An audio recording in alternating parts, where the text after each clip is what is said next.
So this is going to look at something called balancing chemical equations. And what that is the process of looking at a chemical reaction. So in this case, we have hydrogen gas, H2, and if we mix that with oxygen gas, O2, there's going to be a chemical reaction that would take place, which we represent using an arrow, and then it's going to produce a product. And so as a little bit of review, the items on the left side of the reaction are called my reactants.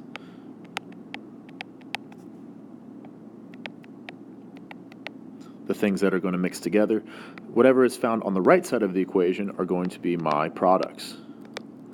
And so what the whole process of balancing equations does is goes through and makes sure how and identifying how many of each type of compound, so how many H2s, how many O2s, and how many H2Os would I need to be able to have an equation that obeys the law of conservation of mass, which basically says mass cannot be created nor destroyed. So looking at this, there's some simple steps that we're going to follow to get us to the understanding of how we would balance these. So the first thing that we're going to do is we're going to do an atom inventory. So first off, we're going to figure out how many of each atom I have to begin the equation. So if I look here,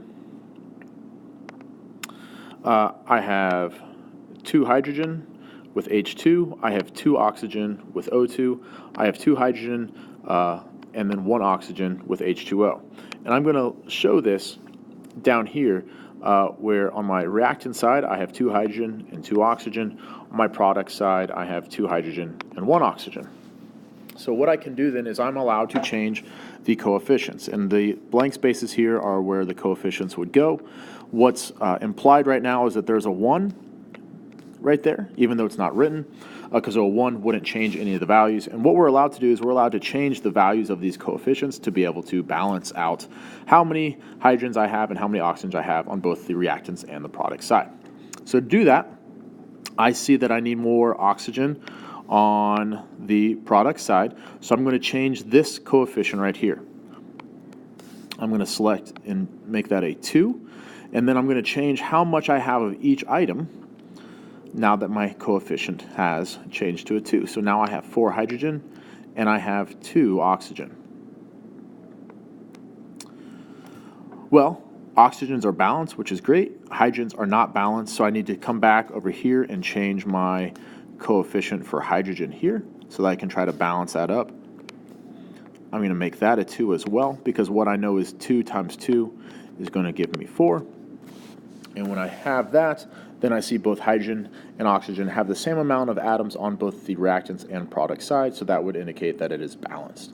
What I can do is I can leave this coefficient here blank if I would like to, or you can simply put a 1 there to indicate that it's exactly how much we started with. So this relationship that we see here is we need 2 hydrogen gas compounds, 1 oxygen gas compound, and then with those we would be able to produce 2 water compounds. I'm going to walk through this again, and let's say when you were going through it, instead of putting a 2 here next to the water, you put a 4, which can still get you a correct answer. What that would do, give me 8 hydrogens. Sorry, I got the color changed. 8 hydrogens now, and I would have 4 oxygens. To balance that, then I'd come back over here, I'd put a 4 up here. That would give me 8 hydrogens. And I'd put a 2 right here. Oopsie. I'd put a 2 up here. That would give me 4 oxygens. Now, if we look at this, this still works. This gets me a balanced chemical reaction. 4, 2, 4 does work. 8 and 8, and then 4 and 4 is balanced. But what I can see is that this is not the simplest form. So how you would check this is at the end, when you are done, you look at, okay, I have 4, 2, 4, and each of those 3 numbers can be divided by the same number. So I'm going to reduce that. Each of them can be divided by 2. So you would want to divide it by 2 to reduce it. And if you do that, 4 divided by 2 would be 2. 2 divided by 2 would be 1. 4 divided by 2 would be 2. And so that's why this answer right here is the best answer that you would have in terms of having 2, 1, and 2. So that'd be the best solution that you could get for this problem. Now, looking at a second example here, we'll work through the problem where we have nitrogen gas, we have N2, hydrogen gas, H2, and that's going to produce a chemical called NH3. Again, not worried about what exactly they are, we're just worried about the process of actually balancing them. So again, the first thing you're going to do is find the atoms at the very beginning. So I have 2 nitrogens in my reactants, I have 2 hydrogens in my reactants, I have 1 nitrogen in my product, and I have 3 hydrogens in my product. So looking at this, obviously they again are not balanced. So I'm going to change my coefficients to try to make them balanced.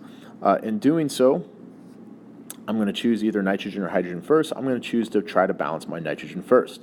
To do that, I'm going to put a 2 here in this coefficient. That then will be distributed to both the N and the H. So now I would have 2 nitrogens, and I would have 6 hydrogens. Right? My nitrogens are now balanced. In doing so, though, I unbalanced my hydrogens or made them even more unbalanced, but that's okay because that actually works out really nicely. What I can do then is I can put a 3 here. 3 times 2 would be 6, and that would give me a final solution that is balanced. 2 nitrogens on either side, 6 hydrogens on either side. I can leave this blank or put a 1 there for my final solution of 1, 3, 2. Okay, so I'll work through 2 more examples. What I would really suggest is pausing the video, write down the example, try to work through it yourself, and then follow along as I'm working through it just to see if your understanding is matching mine. Again, the first thing I'm going to do is I'm going to find an atom inventory. On my reactant side, I have 1 aluminum, I have 1 hydrogen, I have 1 chlorine. On my product side, I have 1 aluminum, I have 2 hydrogen, and I have 3 chlorine. Now, a few things that I'll point out before I go through it.